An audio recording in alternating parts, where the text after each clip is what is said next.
Paul Foster once said, "Dealing with employee issues can be difficult, but not dealing with them can be worse." And Steve Wynn warns us that if you run a business, if you are responsible for a lot of people, you come to grips with the reality that you have to have discipline. You have to protect the enterprise. And it's true. Disciplining your employees is difficult to think about, but undeniably necessary. If you want your workplace to remain a well-oiled machine, you'll need to correct problematic personnel from time to time.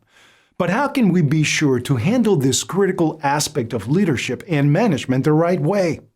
What's the most effective way to correct, reprimand, and even terminate an employee without negatively impacting workplace morale? In this course, we're going to show you how to do exactly that.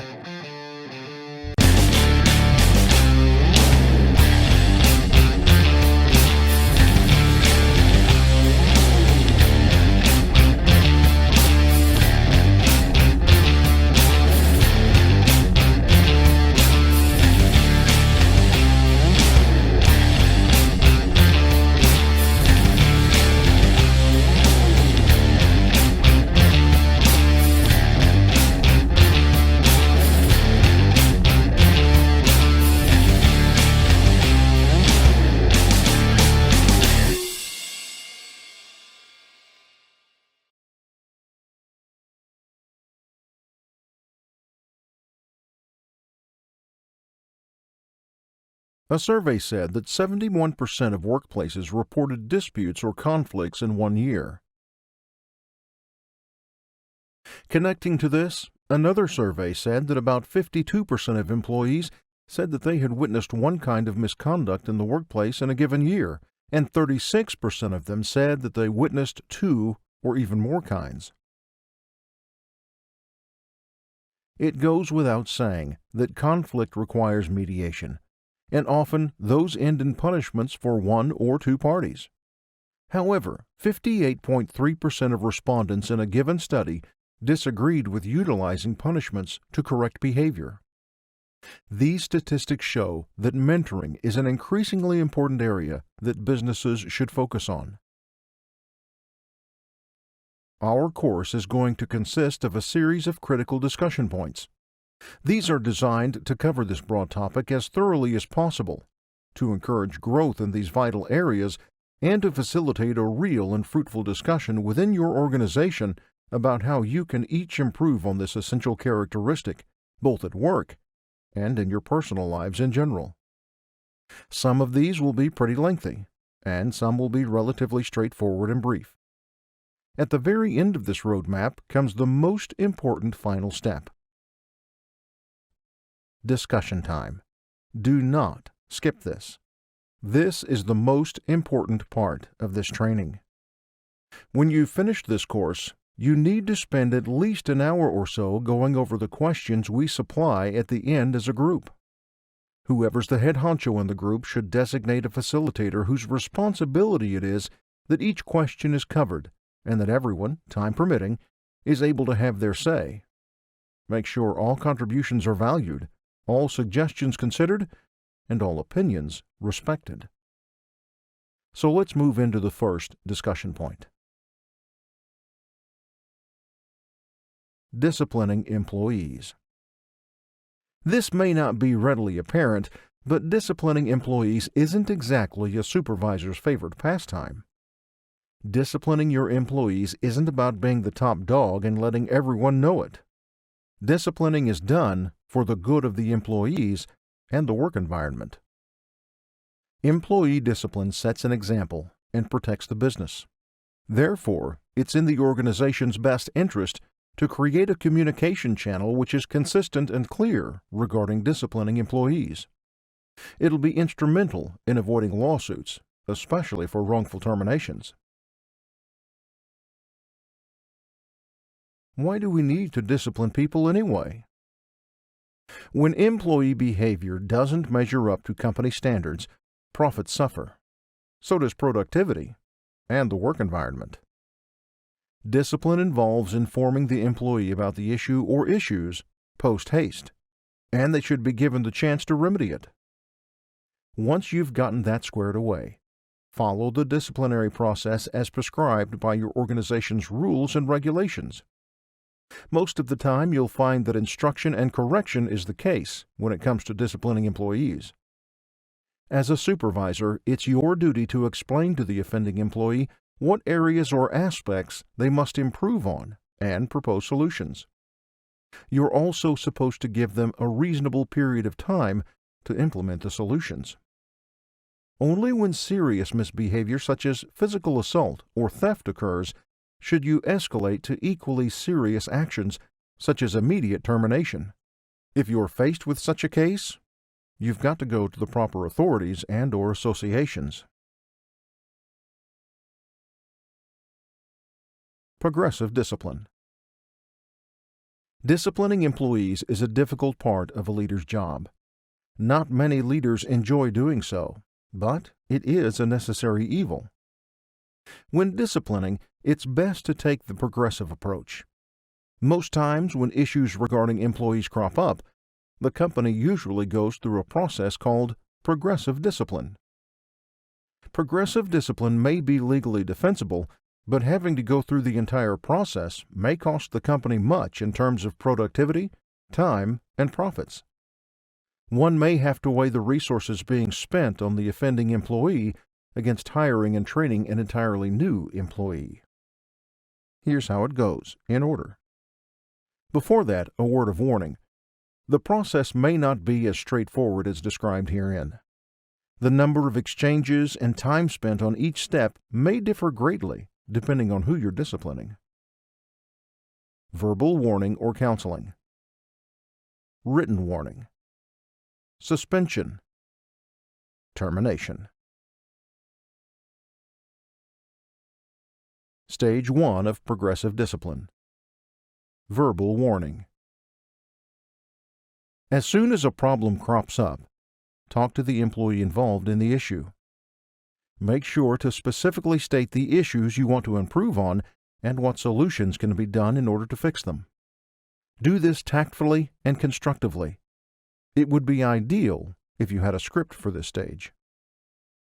This step can also harbor a less formal disciplinary process.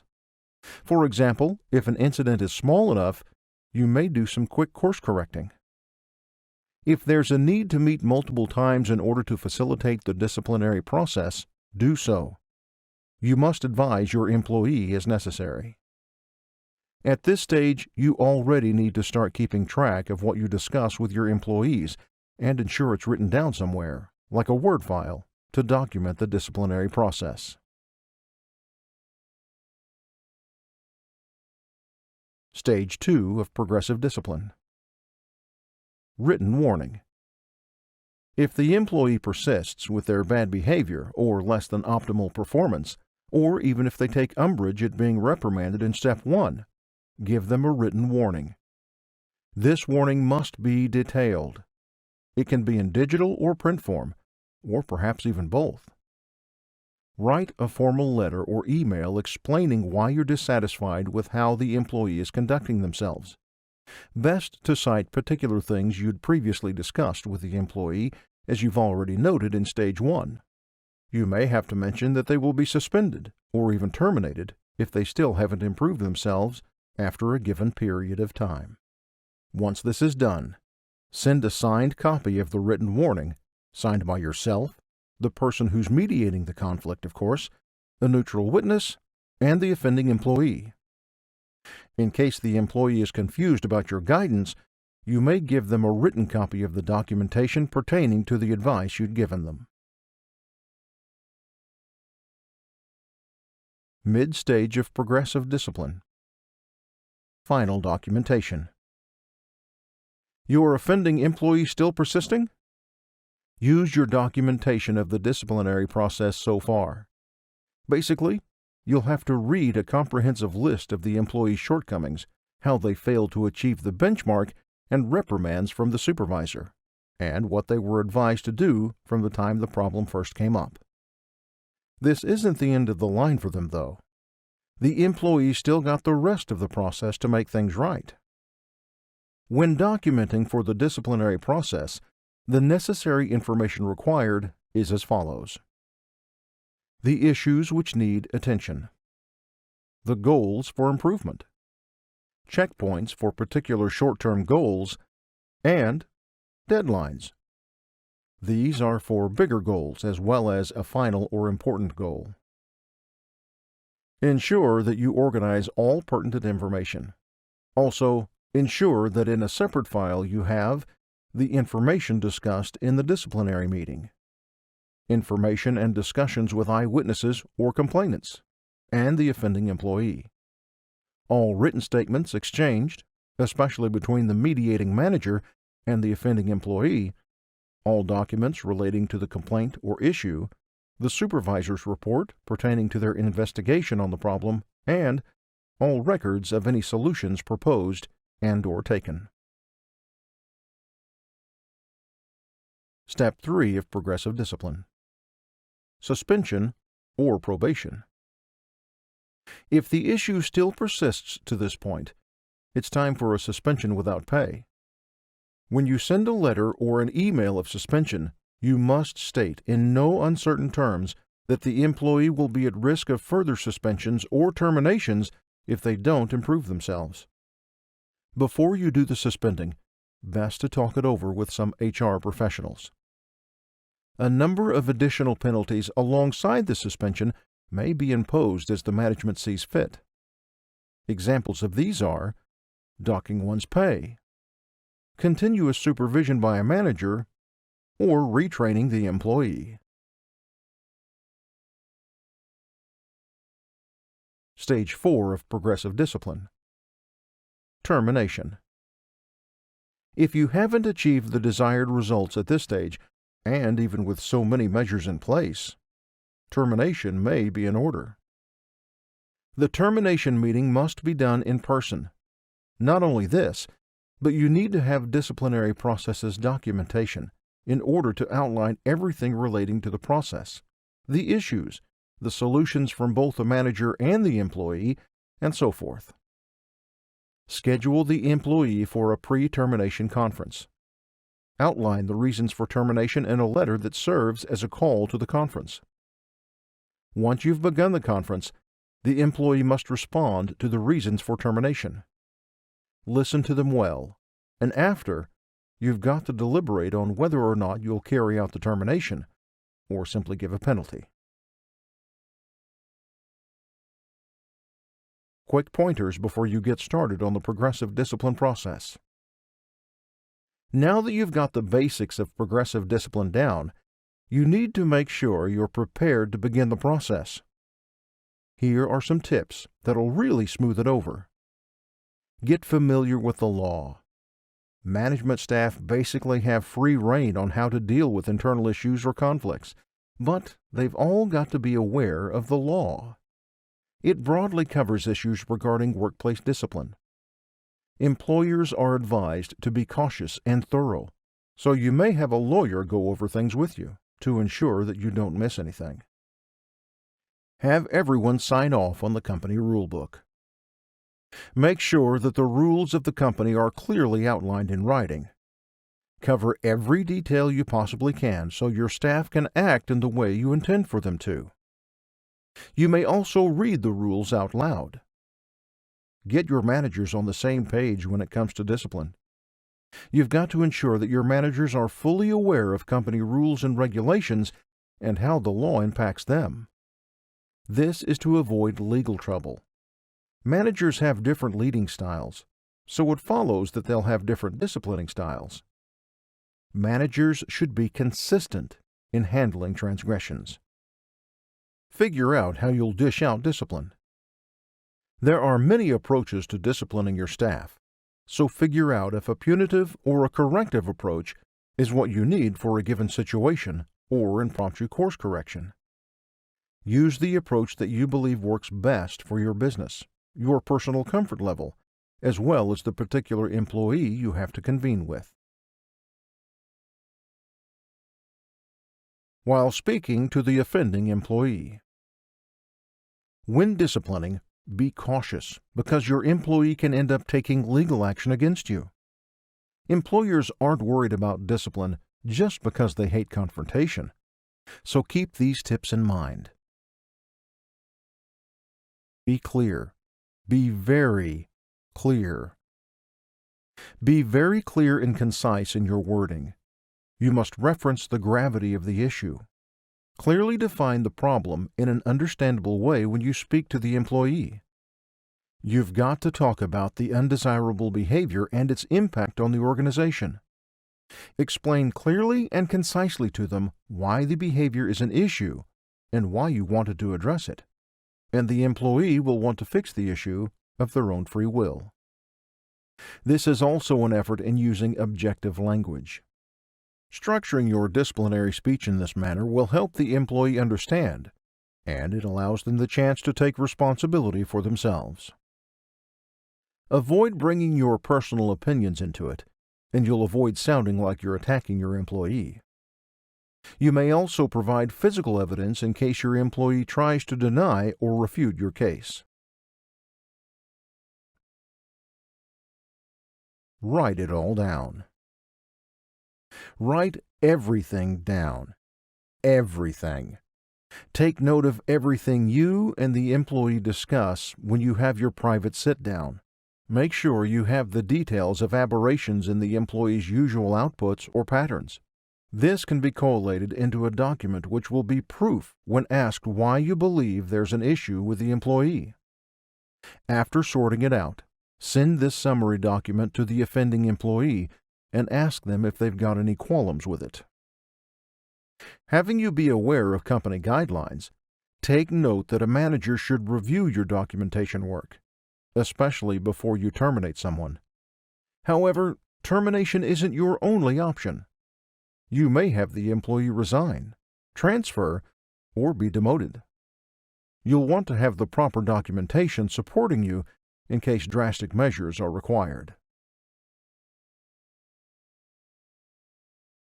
Get your facts straight. Know the details of the situation and base your methods on that. So, if you've got a simple performance issue, you can manage it with some coaching.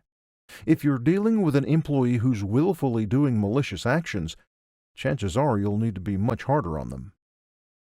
You need to have all the information surrounding the issue in one file.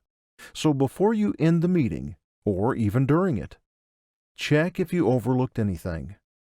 You have to understand the situation in its entirety, or you may make bad calls that result, at best, in the employee opposing you for your poor decision, or at worst, a lawsuit. Check if the employee's behavior was goaded by some sort of outside factor. Ask them if there were any outside factors or problems giving them difficulty, or if there are any people inciting the undesirable behavior.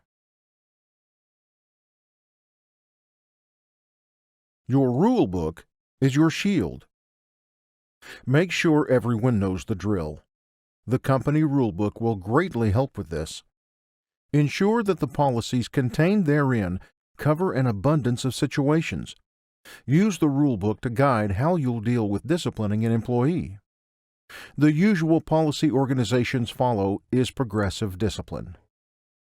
It doesn't have to use a particular schedule, so the amount of time you pour into each stage depends on the nature of the issue.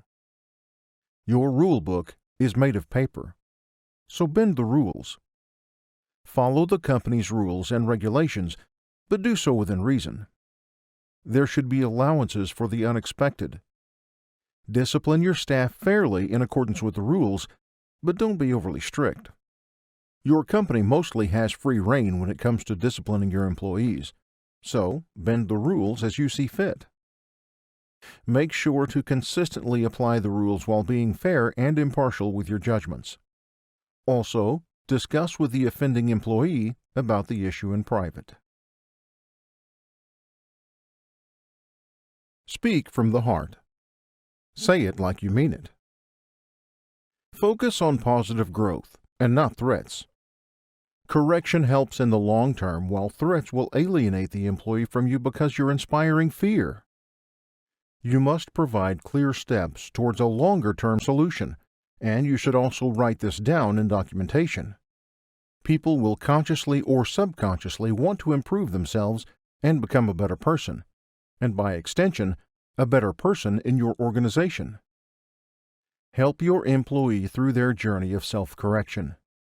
You and the employee should understand everything thoroughly. There shouldn't be any room for confusion or misunderstandings. If the employee isn't clear on something, make it clear for them. Do this, and the employee can realize how the behavior or action got to this point, and perhaps even help them find the root cause of the issue. Start using positive discipline and compliments as soon as you can. Apply positive feedback as soon as possible. You can't just wait for a few days to praise your employee for their positive effort and good behavior. Let them know you're grateful to the employee for hearing you out the moment you've finished a conversation with them. This will enhance the bond you have with that employee. The discipline you dealt won't feel so harsh when you're so invested in helping the employee change for the better. Some other things to avoid when disciplining employees. If you're a manager, there's no way to avoid having to discipline your employees sooner or later. If you dread doing it, don't worry so much. Many supervisors don't particularly enjoy having to confront their staff either, but it's still part of your job to deal with it. When disciplining, most of the time it's to correct instead of punish. You don't have to immediately get the metaphorical paddle out the moment someone doesn't do their work the way you intend. People want to be good. People want to succeed, whether actively or subconsciously. Here are some things to do to avoid escalating the situation when disciplining your employees. Don't chicken out. Don't skirt around or disregard the issue. No matter how much you dislike confronting someone, you're the boss. To alleviate the intimidation factor, focus on helping your employee be the best version of themselves. Speak to the offending employee as a peer. Speak to the offending employee on equal terms. Treat them well, even as you're talking about the action or behavior you find disagreeable. Once you've laid out the basic details, you'll need to actively involve the employee in problem solving. Ask them for ways to solve the issue. Instead of forcing the solution on them, they get to choose a solution for themselves. Don't razz your employees. You can't discipline the employee in full view of every person in the company. Not only is this grounds for a legal complaint, you risk embarrassing them. You must have private meetings when disciplining your employees. However, you may also have another manager in the room to serve as a witness. Stay calm, cool, and collected. Take your emotions out of the conversation.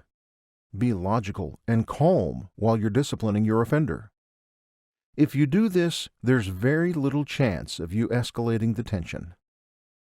If you start off the discussion in a composed manner, chances are the offending employee will follow your tune.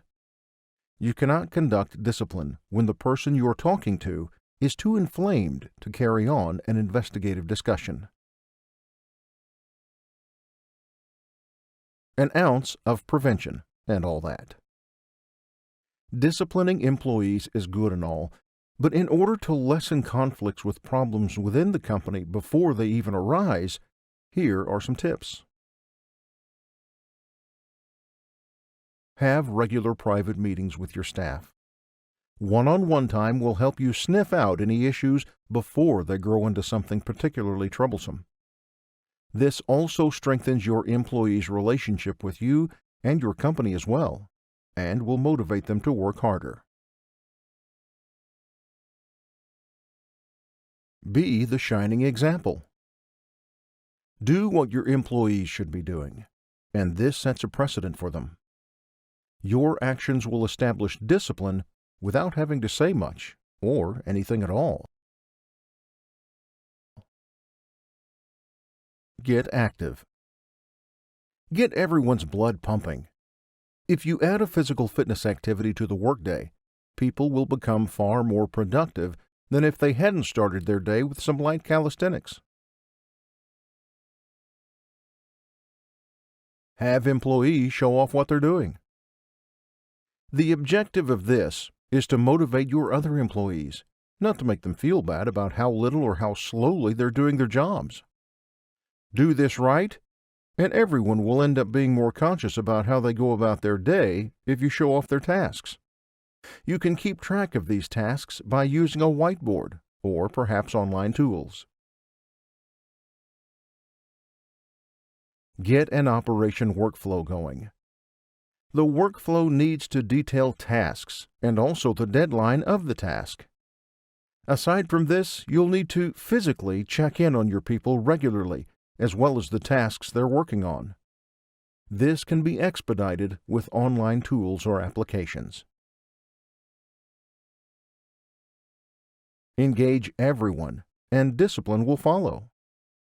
Establish a system of regular status reports of everyone's accomplishments.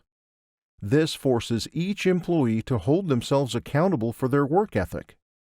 Have weekly reports so it doesn't feel like too much of a hassle for your staff. Give your employees a free lunch as a treat. Your employees won't need to go too far or take too long to get their midday meals, which takes out a potential source of stress and serves as an extra perk of working for your company. Have a coaching or counseling memo ready-made and on hand. This will streamline everything and ensure the process isn't too cumbersome or too laborious. You'll want all possible areas of concern laid out in the form. This will include expectations and solutions. Establish regular performance evaluations for your employees. That is, if you haven't already. Its goal is to guide the behavior of employees, as well as become a bonding activity. With regular evaluations, you will motivate your employees into working harder for the company. And now, it's discussion time, the most important part of this training. Whoever's the head honcho in the group should designate a facilitator whose responsibility it is that each of the questions you see on your screen is covered, and that everyone, time permitting, is able to have their say. Make sure all contributions are valued, all suggestions considered, and all opinions respected.